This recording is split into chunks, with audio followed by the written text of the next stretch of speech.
She gave her billionaire best friend her virginity. But then he didn't want to stop. The night everything changed started like any other Tuesday. Nia was putting her 4-year-old son Marcus to bed in their small apartment in Baton Rouge, Louisiana. She had no idea that 2,000 miles away in Silicon Valley, her ex-husband Chase Walker was about to stumble upon something that would turn their world upside down. Have you ever made a decision that seemed right in the moment, only to have it haunt you years later? Hi viewers, kindly tell us where you're watching from and what time it is. Warm welcome to the family. Enjoy the story. The text message that destroyed 3 lives arrived at 11:47 p.m. on a Tuesday night. Nia Rodriguez stared at her phone screen, watching her ex-husband Chase discover the truth she'd hidden for 3 years. Her billionaire best friend hadn't just taken her virginity that night in college. He'd been secretly recording everything, and now he wanted more. What would you do if one night of trust destroyed everything you built?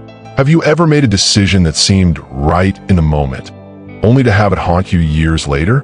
Tonight, you'll discover how obsession, power, and buried secrets can tear apart even the strongest bonds. If you've ever wondered how far someone will go to protect their child, this story will shake you to your core. Stay with me as we uncover a truth so shocking, it will change 3 lives forever. Before we go deeper, let me know in the comments where you're watching from. Hit that subscribe button if you're ready for a story that will keep you on the edge of your seat. Trust me, you won't want to miss what happens next. Now, let me take you back to where it all began. 3 years ago, Nia thought she had successfully buried her past. She was wrong, dead wrong. Some secrets refuse to stay buried, especially when they're worth billions. The night everything changed started like any other Tuesday. Nia was putting her 4-year-old son Marcus to bed in their small apartment in Baton Rouge, Louisiana. She had no idea that 2,000 miles away in Silicon Valley, her ex-husband Chase Walker was about to stumble upon something that would turn their world upside down. Chase wasn't looking for trouble. He was simply trying to find his old college notes on an iPad he'd forgotten to take back during their messy divorce. But when he powered up the device, he found something far more disturbing than study materials. A text thread, an old conversation between Nia and someone he'd never heard of. Someone named Jordan Reed.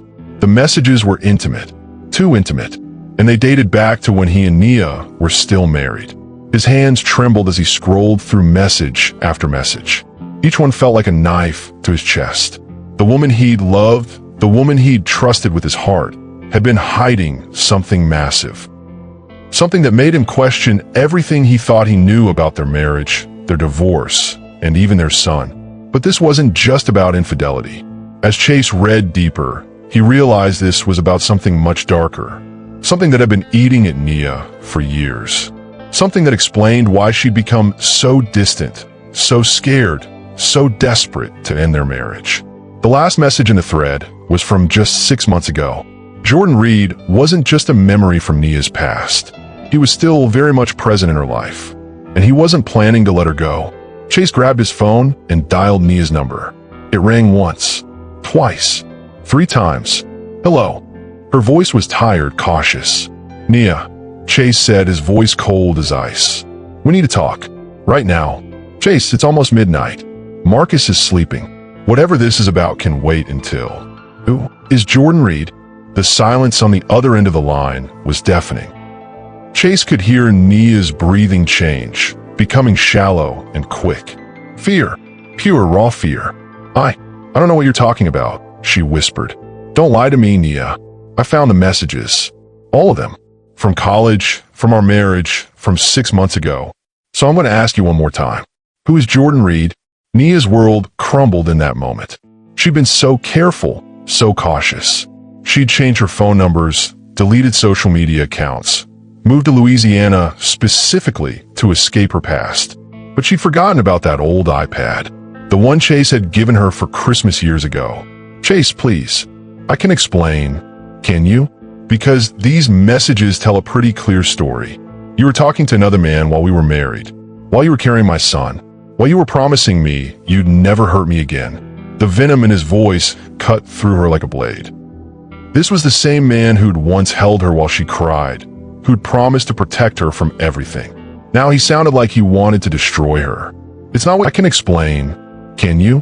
Because these messages tell a pretty clear story.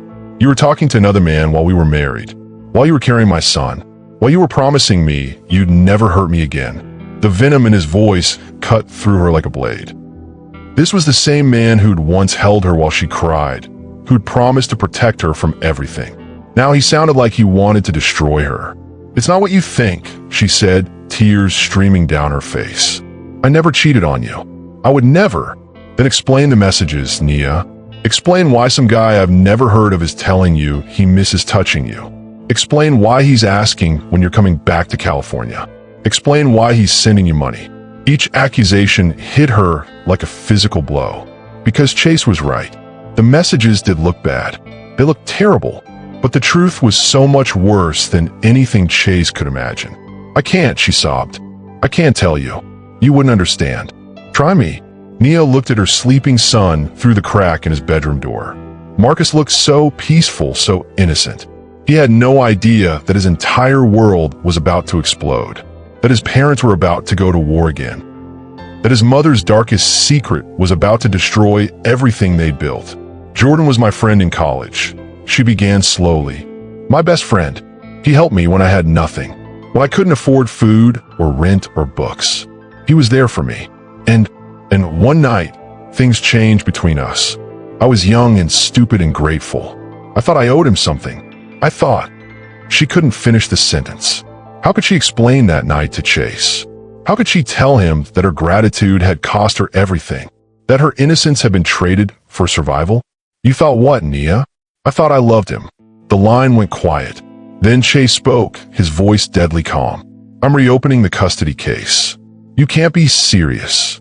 Nia's voice cracked with desperation. Chase, Marcus needs his mother. You can't take him away from me because of something that happened years ago. Can I? Because right now, I'm questioning everything about our marriage. Everything about you. If you could lie about this, what else have you been lying about? The accusation hung in the air like poison. Nia had spent 3 years rebuilding her life, creating a safe space for her son, trying to forget the nightmare that had driven her to Louisiana. Now Chase was threatening to tear it all down. I never lied to you about anything that mattered, she said, her voice getting stronger. I was faithful during our marriage. I never cheated on you. I never would have. Then why are you still in contact with him? Why is he sending you money? Why does he talk to you like you're his property? The last question made Nia's blood run cold, because Chase had hit on something she'd hoped he wouldn't notice. The tone in Jordan's messages wasn't romantic or friendly. It was possessive, controlling, like he owned her. It's complicated, she whispered. Complicated? Nia, I gave you everything. I loved you more than life itself. I married you when everyone told me not to. I stood by you through your depression, your panic attacks, your nightmares. And this is how you repay me. The nightmares weren't about you, she exploded. They were about him, about what he did to me, about what he made me do. The words tumbled out before she could stop them. Chase went silent on the other end of the line. She could hear him breathing, processing what she just revealed. What did he make you do? His voice was softer now, less angry and more concerned. Nia realized she'd said too much. She'd opened a door she'd sworn she'd never open. But maybe it was time. Maybe Chase deserved to know the truth about why their marriage had really fallen apart. I can't tell you over the phone, she said. If you really want to know, you'll have to come here. But Chase, I'm warning you. Once you know the truth, you can't unknow it. And you might not want to be in the same room as me ever again. Are you threatening me? I'm protecting you, just like I've been protecting you for years. There was a long pause. Then Chase said the words that changed everything. I'll be there tomorrow night. And Nia, this better be good. Because if you're lying to me about this too, I'll make sure you never see Marcus again. Drop a comment if you've ever had your past come back to haunt you, because what you're about to hear will make you understand why some secrets are too dangerous to keep. Let me take you back to where this nightmare began. Louisiana State University, 2019. Nia Rodriguez was 19 years old, broke and desperate.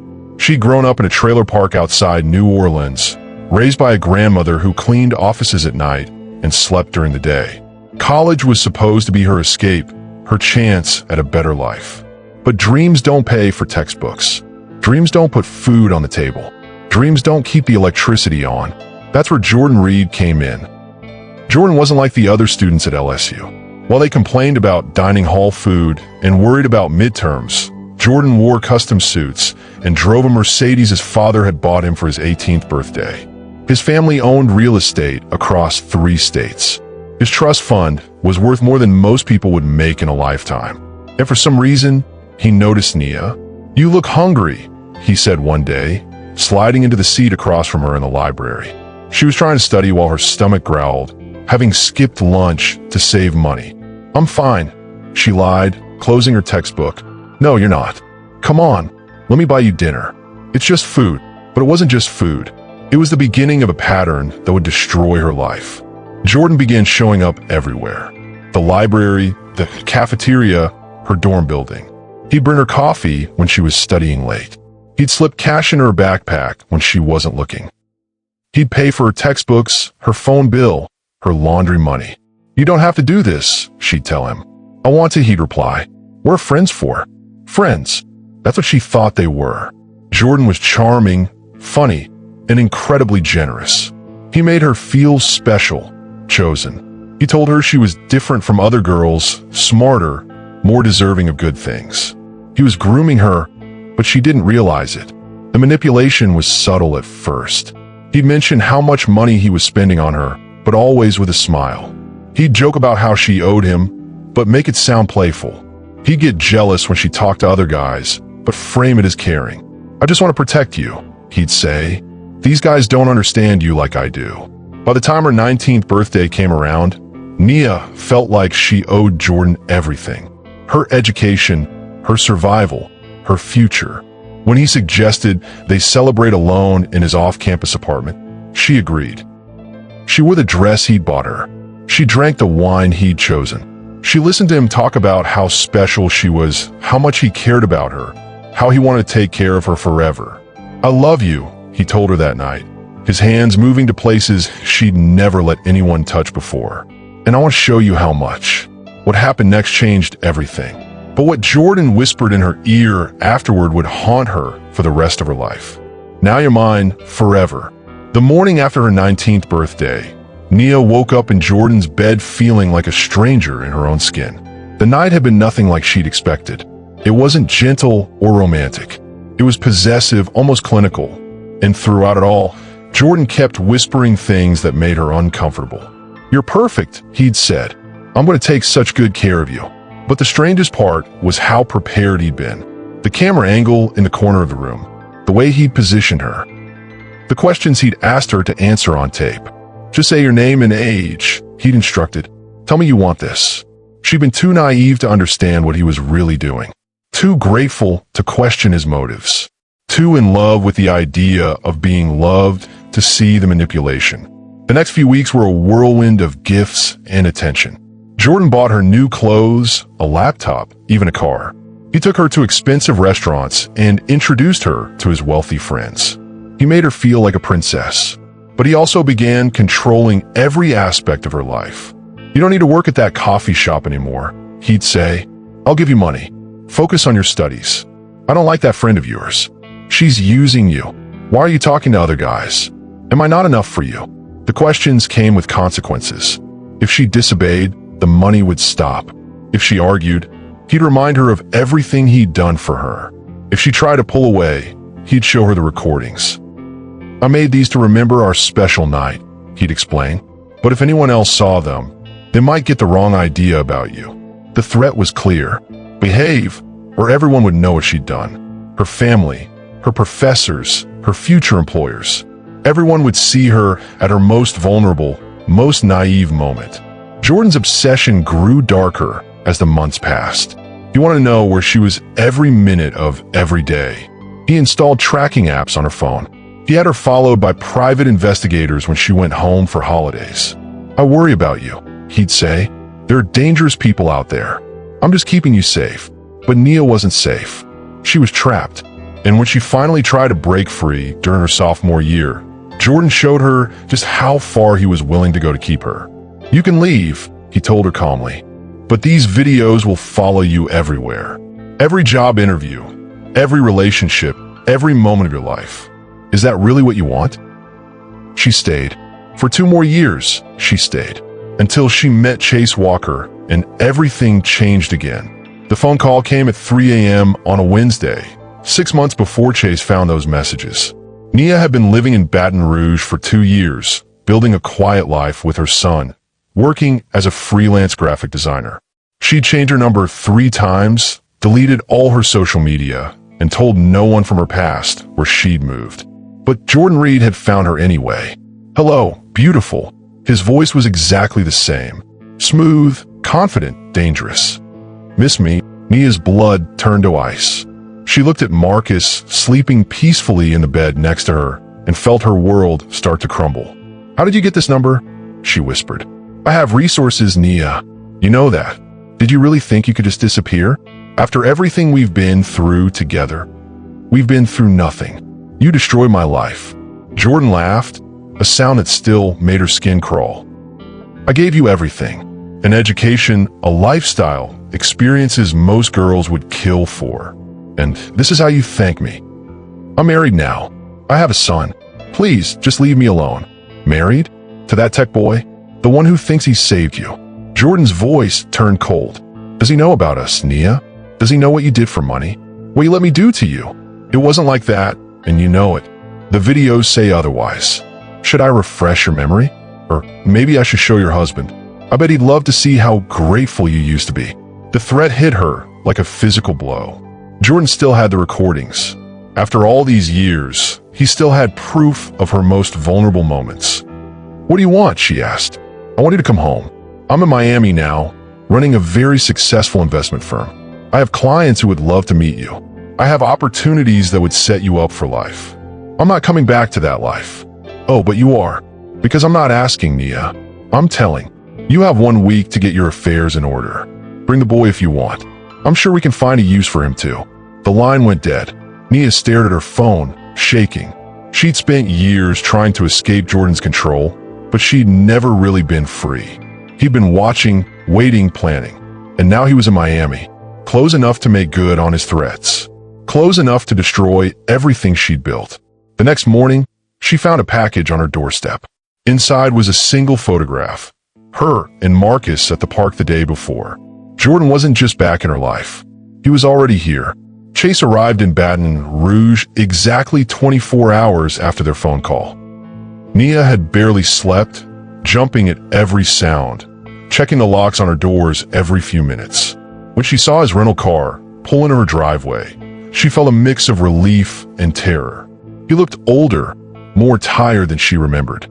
The divorce had been hard on both of them, but seeing him now, she realized how much stress he'd been carrying too. Mommy, who's that man? Marcus asked, peeking through the curtains. That's your daddy, baby. Remember? He's come to visit. Marcus's face lit up. He hadn't seen Chase in 3 months, not since their last court-ordered visit. As much as Nia feared this conversation, she knew Marcus needed his father. Chase knocked on the door, and Nia opened it slowly. They stood there for a moment, looking at each other. 3 years of hurt and anger and love all mixed together. Hi, she said softly. Daddy. Marcus ran past Nia and jumped into Chase's arms. For a moment, Chase's hard expression softened.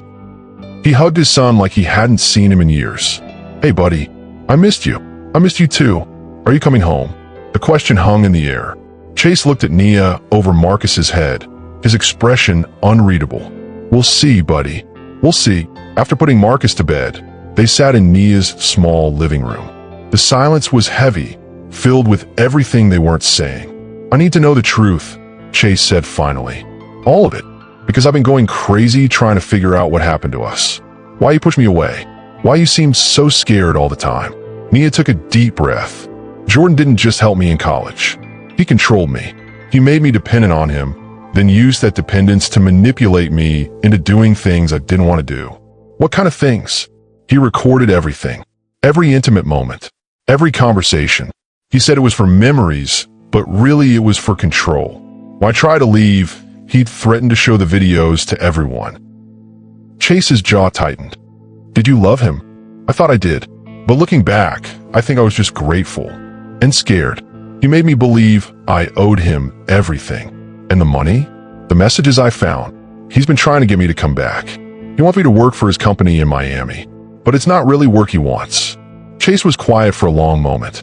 Then he asked the question she'd been dreading. Is Marcus his son? The question hit her like a slap.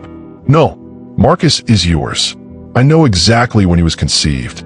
It was our 2nd anniversary. Can you prove it? Chase, please. Don't make me prove my son's paternity to you. You know he's yours. I don't know anything anymore, Nia. You've been lying to me for years. What would you do in Nia's situation? Let me know in the comments below. Just then, her phone rang. Jordan's name appeared on the screen. Don't answer it, Chase said. But Nia was already reaching for the phone. I have to. If I don't, he'll do something worse. Hello, Jordan. Nia answered, her voice steady despite her shaking hands. There's a car in your driveway. Jordan's voice was cold, calculating. A rental car. You have company. Chase's eyes went wide. Jordan was watching them. Right now, it's nobody important, Nia lied. Don't lie to me, Nia. I can see him through your living room window. Tall, brown hair, expensive watch. Is it the husband? Chase grabbed the phone from Nia's hand. Who is this? Ah, the famous Chase Walker. I've heard so much about you. Though I have to say, you're not quite what I expected. And you're exactly what I expected. A creep who can't let go. Jordan laughed. Let go? Oh, Chase, you don't understand. I don't need to let go. Nia belongs to me. She always has. You were just borrowing her. She's not property, you sick freak. Isn't she? Check her bank account, Chase. Every month for the past 2 years, I've been depositing money. Rent money. Food money. Money for that boy's daycare. She's been taking my money while playing house with you. Chase looked at Nia, who was crying silently. Is that true? I didn't want to, she whispered. But I couldn't afford to live without it. I tried to get a job, but everywhere I applied, they said I wasn't qualified. Then I found out Jordan was calling my potential employers. She's mine, Chase. She's always been mine. And if you don't walk away right now, I'll make sure everyone knows what kind of woman you married. Chase hung up the phone. Then he did something Nia wasn't expecting. He pulled out his laptop. What are you doing? She asked. I'm a tech guy, remember? I solve problems with technology. His fingers flew across the keyboard. Jordan Reed, right? What's his company called? Reed Investment Group. But Chase, you don't understand. He's not just rich. He's connected. He has people who can make problems disappear. So do I. For the next hour, Chase worked in silence. Nia watched him navigate through databases, social media profiles, and business registrations. She'd forgotten how brilliant he was, how focused he could be when he was solving a problem. This is interesting, he said finally. Your boyfriend's company has some very unusual transaction patterns. Large cash deposits from shell companies. Wire transfers to accounts in countries that don't track financial records. What does that mean? It means Jordan Reed isn't just a successful investor. He's washing money. Lots of it. Chase kept digging. What he found made his blood run cold. Nia, how many other women has he helped over the years? I don't know. Why? Because I'm finding payment records to at least 12 different women. All young. All from low-income backgrounds. All attending colleges in Louisiana, Florida, and California. You think he's done this before? I think Jordan Reed is running a very sophisticated operation. And I think you're not his only victim. Chase's phone buzzed. A text from an unknown number. Agent Martinez, FBI Financial Crimes Division. We need to talk. Someone else was watching Jordan Reed, and they wanted Chase's help. Agent Martinez arrived at 6 a.m. the next morning. She was a small woman with sharp eyes and a no-nonsense attitude. She flashed her badge and got straight to business. Mr. Walker, we've been monitoring your internet activity. You've been researching Jordan Reed. Is that illegal? Chase asked. No, but it's dangerous. Reed has resources you can't imagine. The fact that you've gotten as far as you have in one night tells me you're either very skilled or very lucky. Both, probably. Agent Martinez sat down at Nia's kitchen table. We've been building a case against Reed for 3 years. Money laundering, fraud, tax evasion. But we need witnesses. People who can testify about his methods. What kind of methods? Nia asked. He targets vulnerable young women, usually college students from poor backgrounds. He offers them money, gifts, opportunities. Then he documents everything. Photos, videos, financial records. He creates a paper trail that makes it look like they're willing participants in whatever he's doing. And then he uses them. Sometimes it's just for his own pleasure. Sometimes he loans them out to business associates. Sometimes he moves them to different cities, different countries. They become part of his network. Nia felt sick. How many women? We've identified 43 women over the past 10 years. But we think there are more. Many more. What happened to them? Agent Martinez's expression darkened. Some escaped like you did. Some are still trapped in his system. And some... She didn't finish the sentence. She didn't need to. He's not just a predator, Agent Martinez continued. He's running a business. A very profitable business. His investment firm is a front for human trafficking, money laundering, and prostitution. And you want me to testify against him? Nia asked. We want you to help us take him down. You're one of the few women who got away and can prove what he did. Your testimony could save dozens of other women. Chase leaned forward. What's the catch? The catch is that Jordan Reed has killed people to protect his operation. If he finds out Nia is cooperating with us, he'll eliminate the threat. All of it. You mean he'll kill her? I mean he'll kill all of you. You, Nia, and Marcus. He's done it before. The room went silent. Nia looked at her sleeping son through the bedroom door. Marcus was innocent in all of this. He didn't deserve to pay for her mistakes. But Agent Martinez continued, we can protect you. Full witness protection if necessary. New identities, new lives, new location. What do you need from us? Chase asked. We need Nia to contact Jordan, to set up a meeting, to get him to talk about the old days. You want me to wear a wire? We want you to be the bait. Just then, there was a knock at the door. Everyone froze. Jordan Reed was standing on the porch, smiling. Get down, Agent Martinez whispered, pulling her gun. Both of you, away from the windows. But it was too late. Jordan had already seen them. He waved cheerfully and held up a bag of coffee and pastries. Breakfast, he called out. I thought we could all have a nice chat. How did he find us? Nia whispered. He's been tracking your phones, Agent Martinez said. He probably knows exactly what we've been discussing. Jordan knocked again, more insistently this time. Come on, Nia. Don't be rude. I know you're in there. You too, Agent Martinez. Chase looked at the FBI agent in shock. He knows who you are. Reed has contacts everywhere. Police departments, federal agencies, court systems. He's very good at finding out who's investigating him. Nia, Jordan called out, his voice getting harder. You have 30 seconds to open this door, or I'm going to assume you're in danger and call the police. You know how convincing I can be. Agent Martinez made a decision. Open the door, but stay calm. Don't give him any reason to escalate. Nia opened the door slowly. Jordan stood there in an expensive suit, looking like he'd stepped out of a magazine. He was still handsome, still charming, still dangerous. There's my girl, he said, stepping inside without invitation. You look tired, stressed. I don't like seeing you like this. What do you want, Jordan? I want you to come home. I want you to stop playing these games. I want you to remember who you really are. I know who I am. Do you? Because the woman I knew was grateful. The woman I knew understood loyalty. The woman I knew didn't involve federal agents in private family matters. He looked directly at Agent Martinez. Agent Sophia Martinez, Financial Crimes Division, graduated from Quantico in 2018. Divorced. One daughter, age 7, attends St. Mary's Elementary School in Arlington, Virginia. Agent Martinez's face went pale. Are you threatening my child? I'm demonstrating that I do my research, just like you've been doing yours. Jordan walked around the small living room like he owned it. I know all about your investigation. I know about your supposed witnesses. I know about your surveillance teams. And I know that you don't have enough evidence to arrest me. We have enough to start, Agent Martinez said. Do you? Because I've been very careful over the years. Very thorough. Every interaction I've had with these young women has been documented as consensual. Every payment has been recorded as legitimate business expenses or gifts between friends. What about the videos? Nia asked. Jordan smiled. What videos? I have no idea what you're talking about. Do you have any evidence that such videos exist? Because I certainly don't. You show them to me. You threatened me with them for years. I think you're confused, sweetheart. Trauma can do that to a person. Make them remember things that never happened. Chase stepped forward. Get out of her house. Actually, Jordan said, pulling out a piece of paper, this is my house.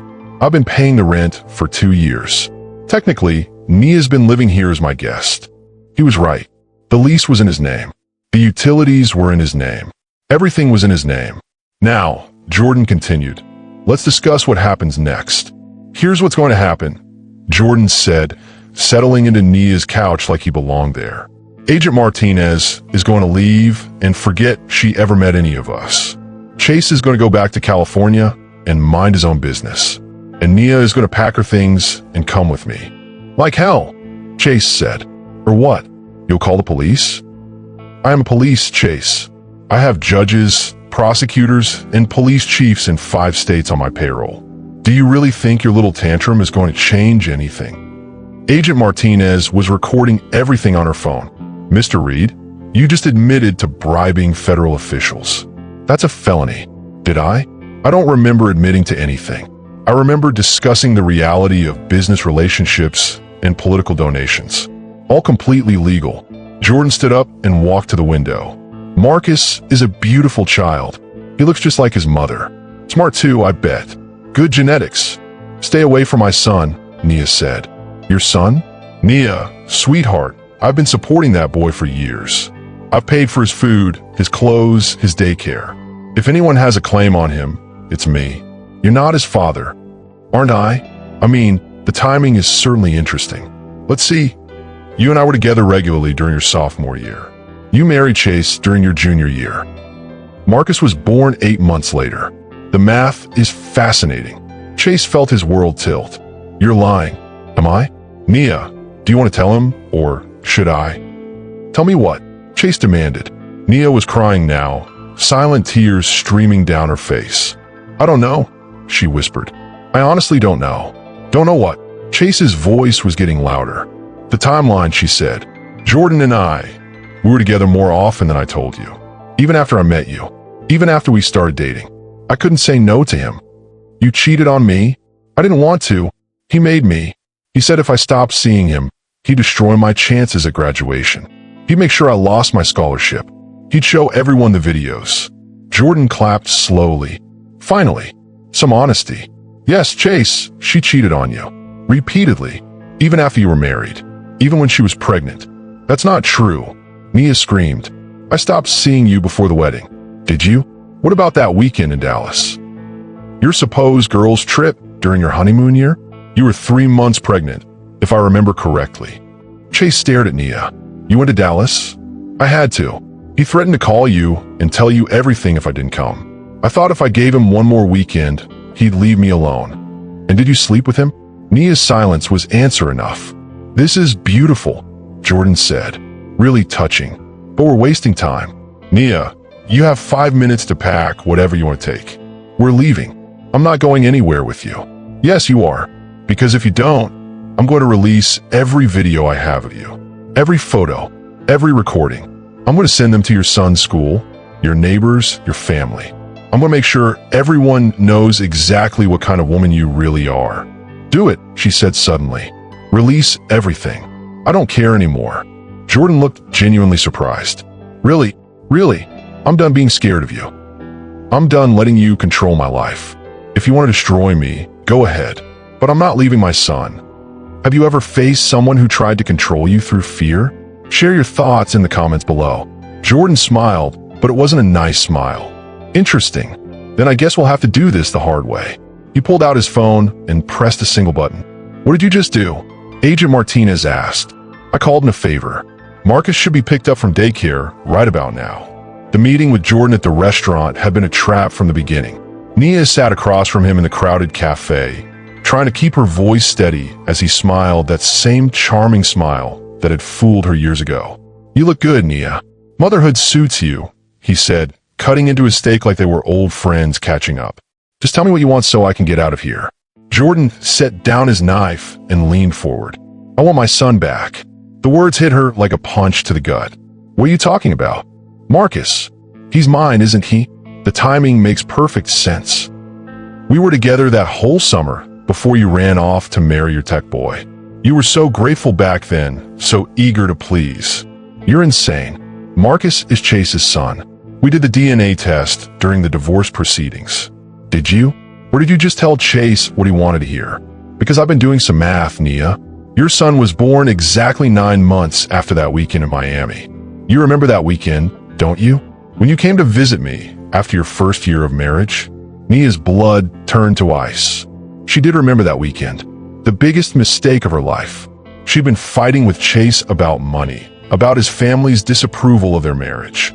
She'd been feeling isolated and alone. When Jordan called offering to help with her problems, she'd been weak enough to listen. That was one weekend. One mistake. Marcus is not your son. One weekend was all it took. And now I want him back. I want both of you back. Never. Jordan's smile turned cold. Then let's settle this the right way. A paternity test. If the boy is Chase's, I'll leave you both alone forever. But if he's mine, he leaned back in his chair. Well, then we'll have a lot to discuss about custody arrangements. You can't be serious. I'm dead serious. I've already contacted a lawyer. Did you know that in Louisiana, biological fathers have rights, even if they're not on the birth certificate? Even if the mother is married to someone else? Nia felt the walls closing in around her. You planned this. You've been planning this for years. I've been waiting for the right moment. And now that your marriage is falling apart, now that Chase hates you, now that you're vulnerable and alone, this is perfect timing. I won't let you do this to my son, our son, and you don't have a choice. I'm filing for the paternity test tomorrow. We'll have results within 72 hours. Jordan stood up, throwing cash on the table. You know what the funny thing is, Nia? Even if he's not mine biologically, I have enough evidence to prove you're an unfit mother. Those videos, those photos, all those times you begged me for money. Do you really think any judge would give you custody? He walked away, leaving Nia alone with her worst nightmare coming true. The DNA testing facility was sterile and cold, just like the pit in Nia's stomach. She sat in the waiting room with Marcus on her lap, watching him color in a book while her world fell apart around her. "Mommy, why are we here?" Marcus asked, not looking up from his crayon drawing. "Just a doctor's visit, baby. Nothing to worry about." But everything was worth worrying about. In 3 days, she would know if the child she'd raised, the little boy who called her mama and made her laugh every day, was actually the son of the man who destroyed her life. Chase sat across from her, his jaw clenched, his eyes avoiding hers. He'd been silent during the drive to the clinic, silent during the paperwork, silent while they waited for Jordan to arrive. When Jordan walked in wearing a $1,000 suit and that same arrogant smile, the tension in the room became unbearable. Well, the happy family," he said, signing his name on the consent forms. "This is exciting, isn't it? Finding out the truth after all these years." "Shut up," Chase said through gritted teeth. "Just get this over with." The technician called them back one by one. First Marcus, who was brave during the cheek swab, but cried afterward. Then Chase, who looked like he was heading to his own execution. Finally Jordan, who treated the whole thing like a game. "How long for results?" Jordan asked the technician.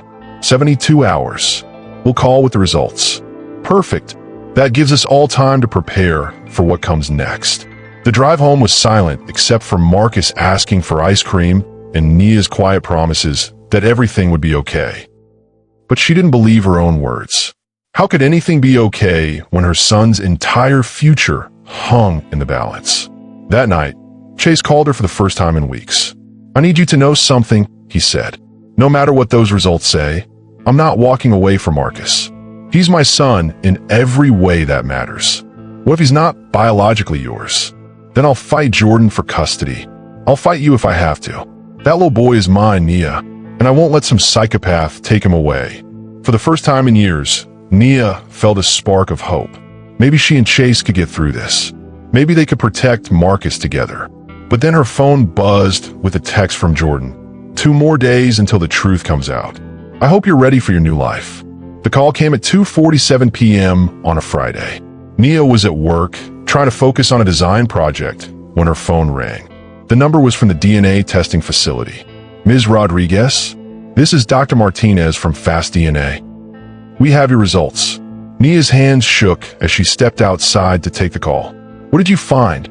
The test results show that Chase Walker is the biological father of Marcus Rodriguez. The probability of paternity is 99.9%. Relief flooded through her body so fast she almost collapsed. Are you sure? There's no mistake. No mistake. Mr. Walker is definitely the father. Nia hung up and immediately called Chase. He's yours, she said as soon as he answered. Marcus is yours. The test was positive. She could hear Chase's sigh of relief through the phone. Thank God. I was going crazy waiting for these results. We need to tell Jordan immediately. Maybe now he'll leave us alone. But when they called Jordan with the news, his reaction was not what they expected. Interesting, he said, his voice eerily calm. Very interesting indeed. It's over, Jordan. You have no claim to Marcus. You need to leave us alone. Oh, but I'm not done with you yet, Nia. You see, I've been thinking about this whole situation. Maybe Marcus isn't my biological son, but that doesn't change what you did to me. It doesn't change the fact that you owe me. I don't owe you anything. You owe me everything. And if you think this is over, you're wrong. I'm going to make sure everyone knows the truth about you. Your family, your friends, your clients. Everyone will see those videos. Everyone will know what kind of woman you really are. The line went dead. Nia stared at her phone, realizing that the DNA test had solved nothing. Jordan's obsession wasn't about Marcus. It was about her. It had always been about her. That night, she got a call from her mother in New Orleans. Nia, honey, someone sent me some very disturbing photos. They're of you and some man. I don't understand what's happening. Her heart sank. Jordan was making good on his threats. He was sending the evidence to her family, trying to humiliate her into submission. Mom, I can explain. No explanations needed, baby. I know you. I know you're a good person. Whatever this man is trying to do to you, we'll fight it together. But it wasn't just her mother. Over the next few hours, Nia received calls from friends, colleagues, even Marcus's daycare teacher. Someone had sent explicit photos and videos to everyone in her contact list. Her phone buzzed with a text from Jordan. This is just the beginning. Come to Miami, or I'll destroy you completely. That's when Chase made a decision that changed everything. We're not running from this anymore, he told her.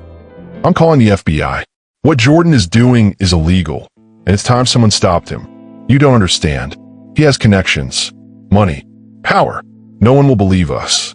Then we'll make them believe us.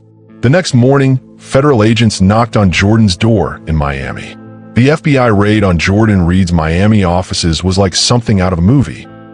Agents in bulletproof vests stormed through the glass doors of Reed Investment Group, while Jordan was in the middle of a client meeting. They had search warrants for his computers, his files, and his personal devices. What they found was worse than anyone had imagined. We've been investigating Mr. Reed for 6 months. Agent Martinez explained to Nia and Chase during their interview. Your case was the final piece of evidence we needed to move forward. The investigation had started when another victim, a woman named Sarah from California, had come forward with a similar story. Jordan had targeted her during her senior year of college, used the same manipulation tactics, and filmed their encounters without her consent. How many victims are there? Nia asked. At least 12 that we know of. All young women from low-income backgrounds. All students at prestigious universities. All targeted the same way. The evidence was overwhelming. Jordan had kept detailed files on each victim, including their financial records, family backgrounds, and personal vulnerabilities. He'd used this information to manipulate them, control them, and ultimately exploit them. The investment firm was a front. Agent Martinez continued. Mr. Reed was using it to launder money from various illegal activities, including the production and distribution of explicit materials without consent. But the worst part was what they found in Jordan's personal files. He'd been tracking Nia for years, using private investigators to monitor her movements, her relationships, and her son's activities. He'd been planning to take Marcus since the day he was born. He had detailed plans to kidnap your son, Agent Martinez said. Plane tickets to a private island in the Caribbean. Fake identity documents. He wasn't just obsessed with you, Ms. Rodriguez. He was completely delusional. The trial lasted 6 months. One by one, Jordan's victims took the stand to tell their stories. Each testimony was more heartbreaking than the last. Young women who'd been manipulated, exploited, and terrorized by a man who used his wealth and power to destroy their lives. Nia's testimony was the most powerful. She spoke about the years of fear, the constant looking over her shoulder, the way Jordan's abuse had affected her marriage and her relationship with her son. He made me feel like I was his property, she said for the witness stand. Like I owed him my entire life because he'd helped me when I was vulnerable. He took my innocence, my trust, and my sense of safety, but he didn't break me, and he didn't win. Jordan's defense team tried to paint the victims as opportunists, as women who'd willingly participated in his lifestyle and were now trying to get money from him. But the evidence was too strong, the pattern too clear. The jury found Jordan Reed guilty on 47 counts, including human trafficking, extortion, kidnapping conspiracy, and sexual exploitation. He was sentenced to life in prison without the possibility of parole. After the verdict was read, Nia and Chase walked out of the courthouse together. For the first time in years, she felt free. "What now?" Chase asked. "Now we go home to our son," she said, "and we start over." That night, Nia tucked Marcus in a bed and told him a story about a brave little boy who helped his mommy defeat a monster. Marcus listened with wide eyes, not knowing that the story was about him. "Did they live happily ever after?" he asked. "They're working on it," Nia said, kissing his forehead. "They're working on it." 1 year later, Nia stood in front of a room full of college students at Louisiana State University, sharing her story as part of a campus safety program. She'd started the Survivor's Voice Foundation, a nonprofit organization that helped victims of sexual exploitation and manipulation. "You are not alone," she told the young women in the audience, "and you are not powerless. There are people who will help you, who will believe you, who will fight for you." After the presentation, a young woman approached her with tears in her eyes. "Thank you for sharing your story," the girl said. "I'm going through something similar with my boss. I didn't know what to do, but now I think I have the courage to speak up." This was why Nia did the work. For the girls who needed to hear that they could survive, that they could fight back, that they could reclaim their lives. Chase was waiting for her in the parking lot with Marcus, who is now 5 years old and starting kindergarten. They've been working on their relationship for months, going to counseling together, learning to trust each other again. "How did it go?" Chase asked. "Good, really good. I think we helped some people today." They drove home to their new house in Baton Rouge, a place they'd bought together after deciding to give their marriage another chance. It wasn't easy. They both had scars from the past, trust issues to work through, and a lot of healing to do. But they were trying. For Marcus, for themselves, for the future they wanted to build together. That evening, after Marcus was asleep, Nia and Chase sat on their porch swing, watching the sunset. "Do you ever think about what would have happened if you hadn't found those messages?" Nia asked. "Sometimes, but then I remember that some things are meant to be found. We were meant to face this together, even though it almost destroyed us. Especially because it almost destroyed us. We're stronger now. We know what we're fighting for." Nia leaned against his shoulder, feeling safe for the first time in years. Jordan was in prison, her son was safe, and she had a purpose that gave her life meaning. "I love you," she said. "I love you too. All of you, even the parts that are broken." As the stars came out overhead, they made plans for the future. A future where their son would grow up safe, where victims would find their voices, where love could heal even the deepest wounds. What life lesson did you take from this story? Let me know in the comments below. And if you enjoyed this story about second chances and the power of truth, you won't want to miss our next video about a woman who discovered her husband's secret family. But that's a story for another day.